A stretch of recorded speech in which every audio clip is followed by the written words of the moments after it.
Review Transformers Studio Series Voyager Class Cheetor.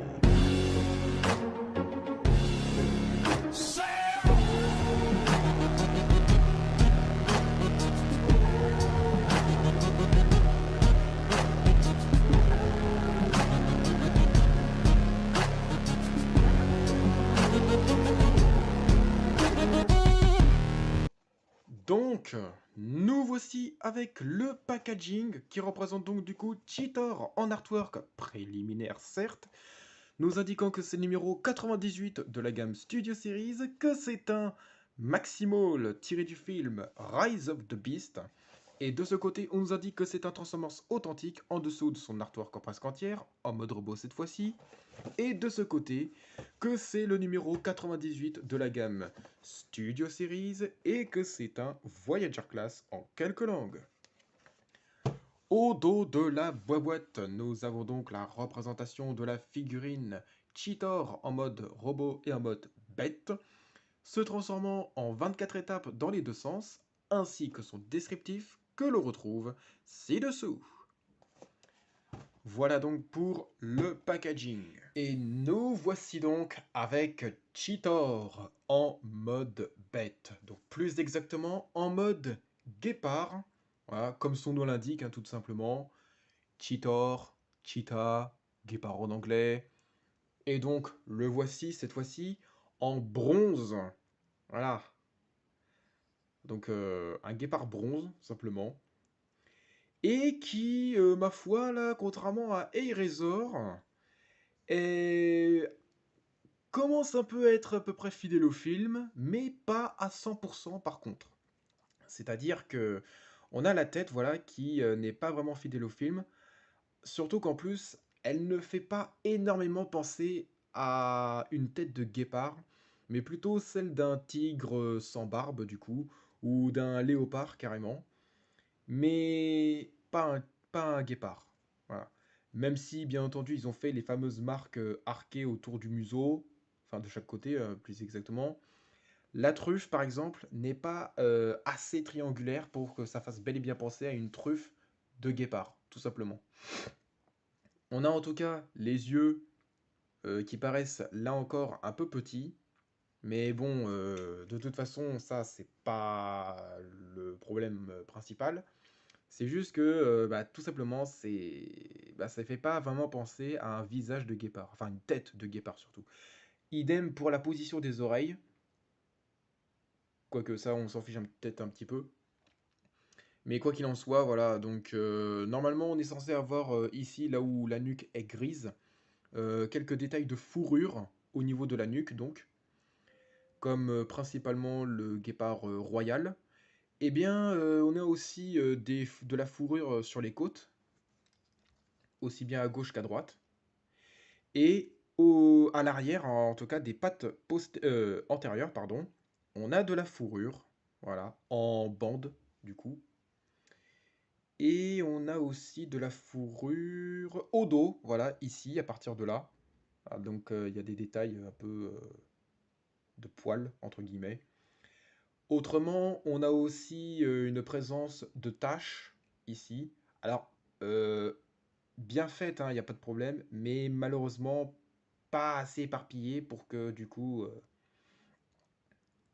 pour qu'il y en ait à peu près partout, quoi. Sur le dos, sur le crâne, enfin le front plutôt.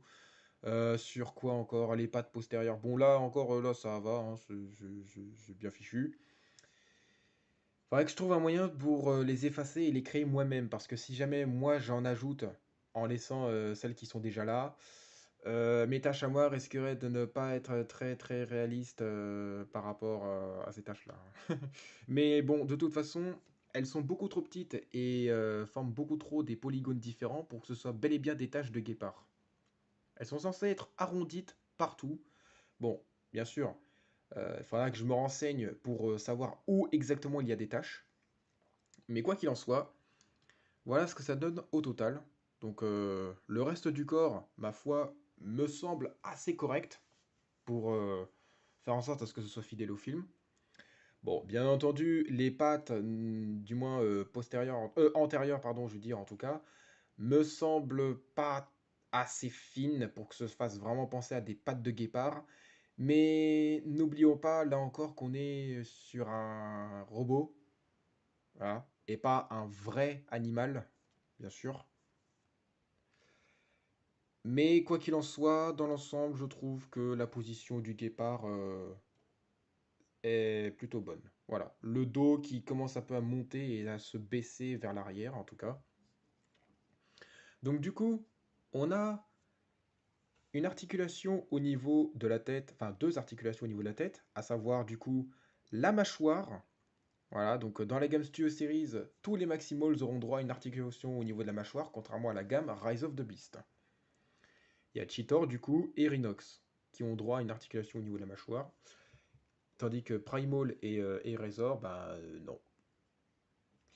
On a la tête, par contre, qui a une articulation très limitée, voilà, en mode bête en tout cas. Alors, on ne peut faire que une petite bascule comme je vous l'ai fait là en 360.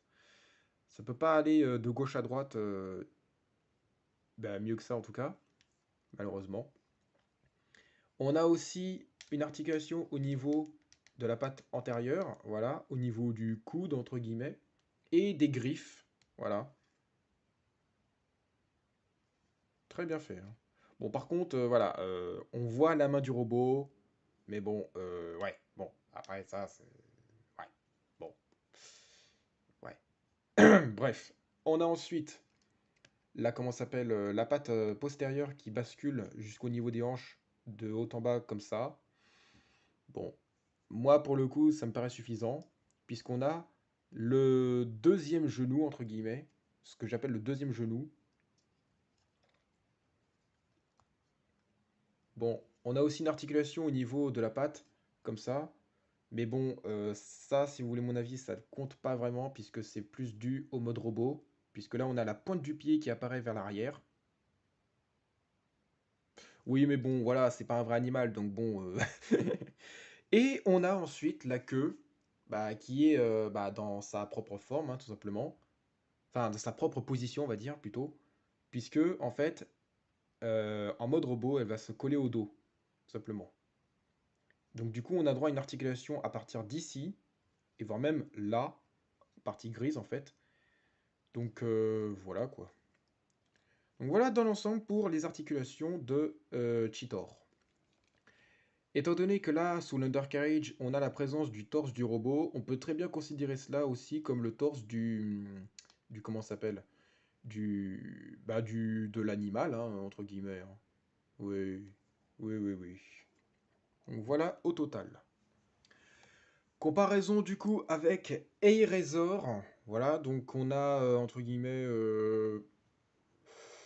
je pense, deux Maximals qui sont bel et bien à l'échelle, du moins pour ce qui concerne la vie naturelle, la vraie vie pour ce qui concerne euh, leur mode alternatif, les animaux qui leur servent de mode alternatif en fait.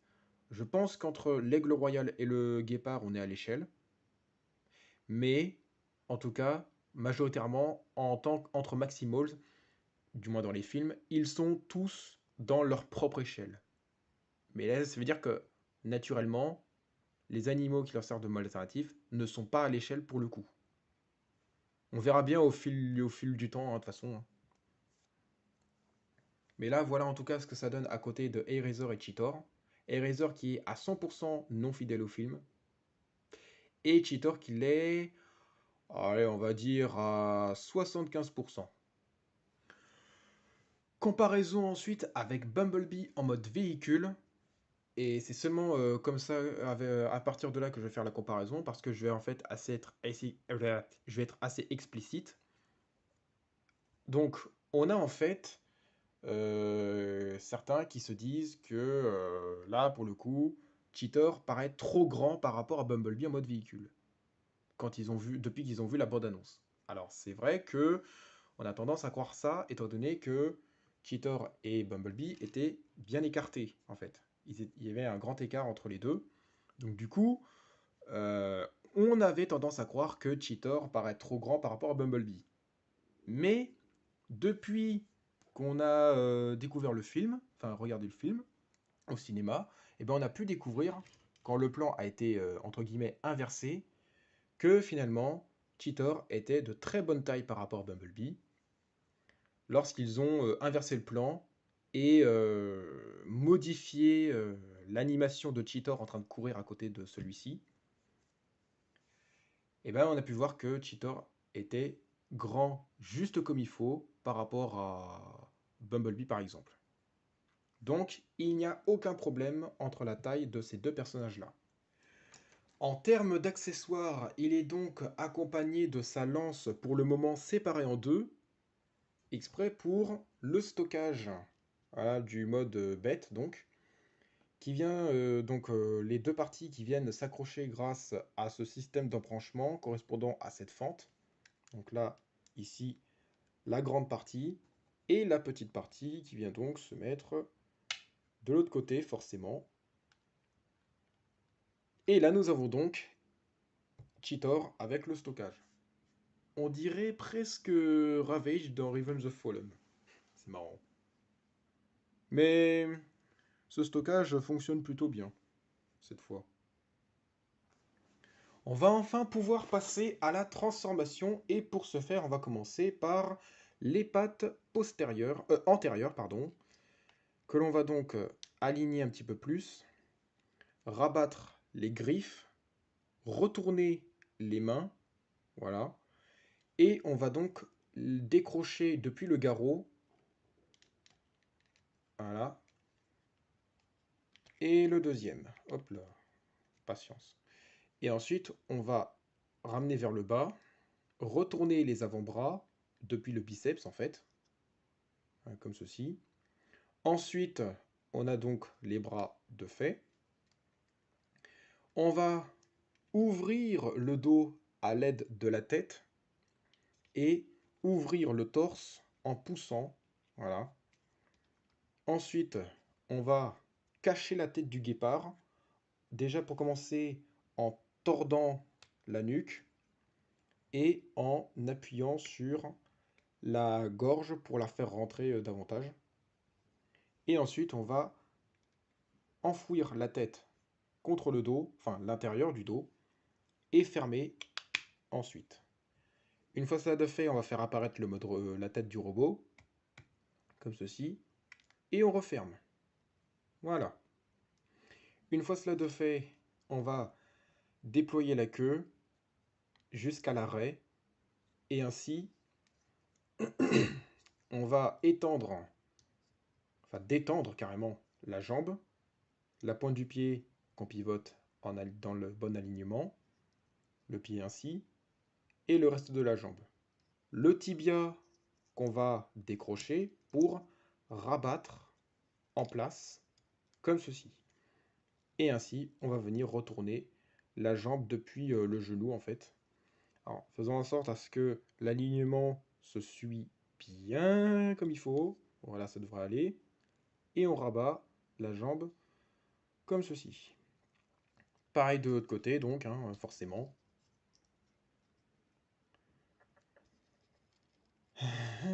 Voilà. Voilà. Je comprends pas trop pourquoi ce côté-là il est plus dur et l'autre plus souple.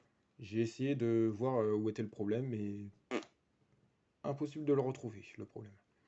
Et pour finir, on va donc rabattre l'arrêt comme guise de cap, entre guillemets, et la queue qu'on rabat complètement contre le dos pour faire la colonne vertébrale bien détaillée et bien visible. Et là, nous avons donc Cheetor en mode robot. Voilà donc du coup à quoi ressemble Cheetor dans l'univers des films et en particulier dans le film Rise of the Beast. Alors, donc on a carrément un mode robot qui fait très humanoïde selon sa silhouette corporelle. Vraiment incroyable. Les détails sont bien fichus, bien moulés.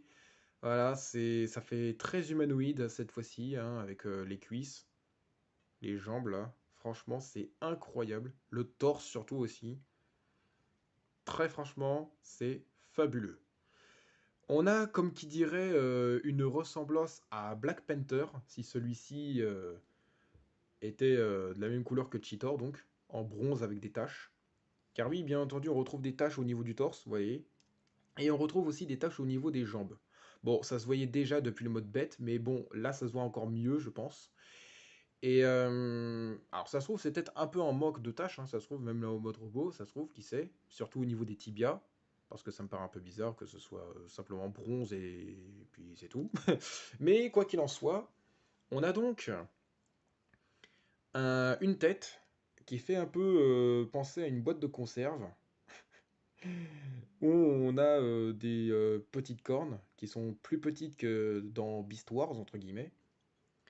Et donc là, justement, quand on parle de Beast Wars, justement, voilà, on avait autrefois un mode robot qui avait du coup la tête du guépard, voilà, en plein milieu de son torse, et qui faisait donc du coup guise de torse, justement.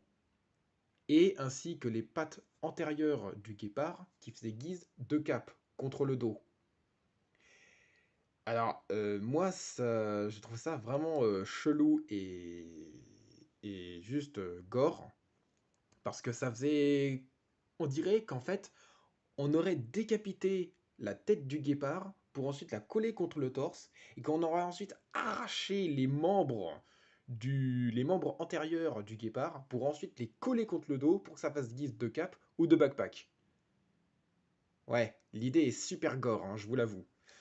Mais là, cette fois-ci, on a clairement entre guillemets, un guépard qui se redresserait sur ses pattes arrière, même si c'est bien plus que ça, bien entendu.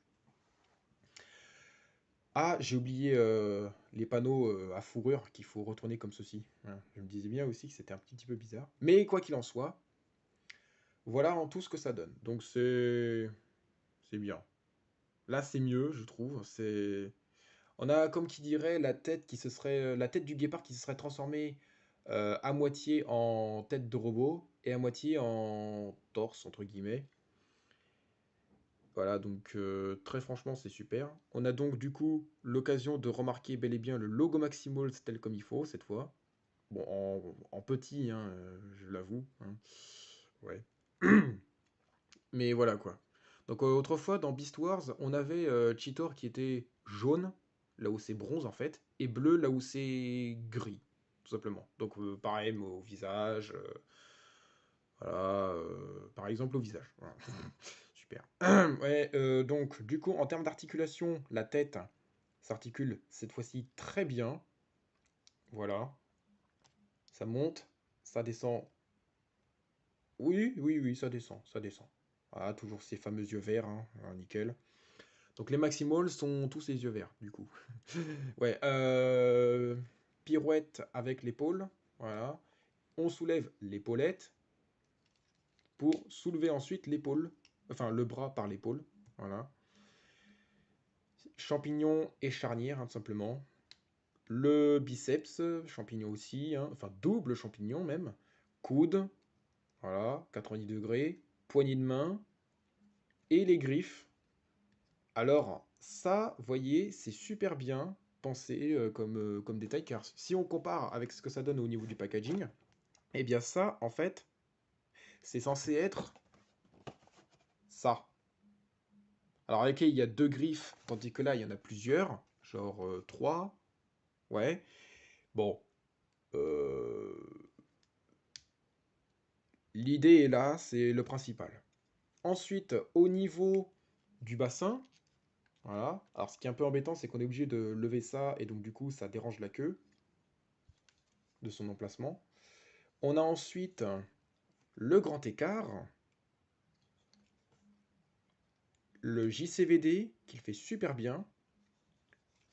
On a du genou, pirouette, au niveau du genou aussi d'ailleurs, et au niveau de la cheville qui va sur les côtés, et bien entendu la pointe du pied. Ça c'est cool. Comparaison cette fois avec A-Razor seulement. Voilà, donc je pense qu'on est peut-être à l'échelle. De toute façon, ça me paraît un peu logique, puisque là, elle est en Deluxe Class, et là, en tant que Voyager Class. Donc, à mon avis, ça me semble un petit peu logique. Bon, voilà ce que ça donne en tout cas. Retour sur la lance que l'on va pouvoir combiner en un seul, enfin en une seule plutôt. Et donc là, on s'aperçoit que en termes de taille, eh ben c'est la même taille entre guillemets. C'est dingue, hein. Et donc du coup, on ne va pas directement comment ça s'appelle, la faire en une seule partie pour la mettre dans sa main parce que normalement il faut. Alors, on voit pas de ce côté-là. Ah, voilà, on va y arriver. Et l'autre partie, voilà, comme ceci. Et là, nous avons donc Cheetor avec sa fameuse lance. Bon, bien entendu, il peut les porter toujours en deux parties dans ses deux mains, mais on n'a jamais vu ça dans le film, donc on va respecter ça un peu quand même. Voilà donc pour ce qui concerne du coup Cheetor avec sa lance. Voilà, donc c'est la fin de cette vidéo. N'hésitez pas en tout cas à vous abonner si ce n'est pas encore fait et surtout si ça vous a plu. Sur ce, je vous dis à la prochaine et portez-vous bien. Allez, salut!